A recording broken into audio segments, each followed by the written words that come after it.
नाशिकचे खासदार राजाभाऊ वाजे पत्रकार परिषद घेत आहेत. आपण थेट जाऊयात. ही सगळ्यात धक्कादायक बाब. दरचिंता दिसते सरकारची की याच्याबद्दल आकडेवारी घेत नाहीये, पुढे त्याच्यावरती उपाययोजना करणं गरजेचं आहे.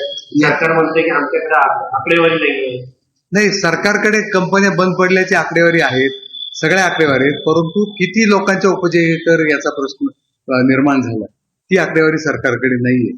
मला वाटतं की काहीतरी एक यंत्रणा नवीन सुरुवात केली पाहिजे की कंपनी बंद पडल्यानंतर ते कामगार कुठे जातात, त्यांना काम मिळतं का नाही, आणि काम नाही मिळालं तर ते काय करतात. आता काही ठिकाणी नाशिकमध्ये मागच्या महिन्यात सिन्नरमध्ये एका कामगाराला कामावरून काढून टाकलं तर त्यांनी आत्महत्या केली.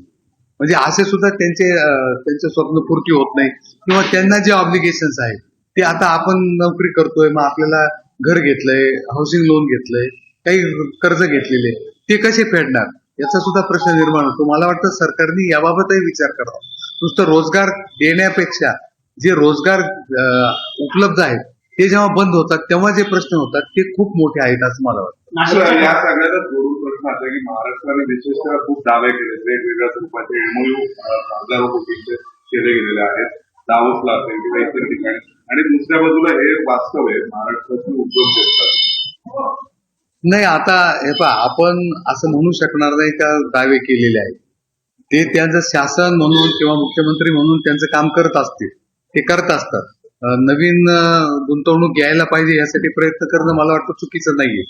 ते प्रयत्न करतायत, परंतु हा जो विषय आहे हा विषयाकडे सुद्धा लक्ष दिलं पाहिजे असं माझं मोठा आहे. एकच मिनिट. आता यालाच अनुसरून असं आहे, मुंबई असेल, पुणे असेल, नाशिक असेल, कंपन्या कुठे तिथे स्थापन होतात की जिथं पाणी आहे, वीज आहे, सगळ्या सुविधा उपलब्ध असतात.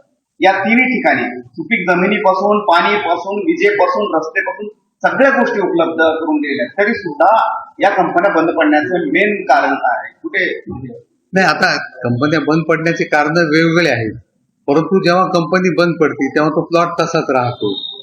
नवीन उद्योग यायला जमीन नाही असं शासन सांगतं, आणि मग नवीन जमीन यायला जागा नाही. त्यांचे काही करार असतात, ते करार संपेपर्यंत थांबावं लागतं.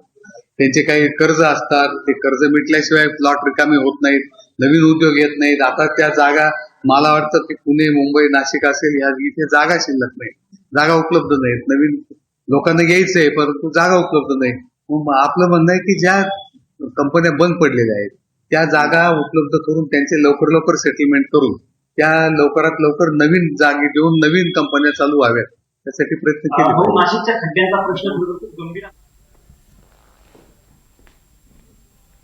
तर आपण पाहिलं, राजाभाऊ वाजे यांनी खरं तर ज्या कंपन्या बंद पडतात आणि त्यामुळे जे लोक बेरोजगार होतात त्यांचं पुढे काय होतं असा एक महत्त्वाचा प्रश्न उपस्थित केलेला आहे. त्यांनी सांगितलंय की 5 वर्षांत 36,911 कंपन्या बंद झालेल्या आहेत आणि त्यामधले जे सगळे लोक त्यांचं पुढे काय झालं, त्यांना कुठे रोजगार मिळालाय का नाही, ही आकडेवारी सरकारकडे नाहीये आणि ती असावी, ती नोंद असावी असं त्यांचं म्हणणं आहे.